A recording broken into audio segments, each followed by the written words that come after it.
താഴ്വാരം മിൻ ദഹബിൻ സ്വർണത്തിനാലുള്ള ഒരു താഴ്വാരമുണ്ടെങ്കിൽ അഹബ്ബ അൻ യകൂന ലഹു വാദിയാൻ, അവൻ അതേപോലെ രണ്ട് താഴ്വാരുണ്ടാകാൻ അവൻ ആഗ്രഹിക്കും.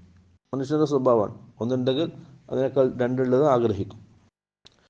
വലൻ യംലഅ ഫാഹു ഇല്ല തുറാബ്, മണ്ണല്ലാതെ അവൻ്റെ വായിയെ നിറയ്ക്കുകയില്ല. കാരണം എത്ര ആഗ്രഹിച്ചു, എത്ര കിട്ടിയാലും പിന്നെയും പിന്നെയും ദുനിയാവ് ആഗ്രഹിക്കും, സമ്പത്ത് ആഗ്രഹിക്കും. അവസാനം കിട്ടുന്നതോ മണ്ണിനോട് ചേരലാണ്, വേറൊന്നുമില്ല, വേറൊന്നും കൊണ്ടുപോകില്ല. ഇതാണ് മനുഷ്യന്റെ അത്യാഗ്രഹത്തെ സംബന്ധിച്ചാണ് ഹദീസിന്റെ ആദ്യ ഭാഗത്തിൽ റസൂൽ പറയുന്നത്. രണ്ടാമത്തേത് വയതൂബുല്ലാഹു അലാ മൻ താബ, അള്ളാഹുവിനോട് തൗബ ചെയ്ത ഒരാളുടെ തൗബ അള്ളാഹു സ്വീകരിക്കും, അതിനൊരു സംശയമില്ല.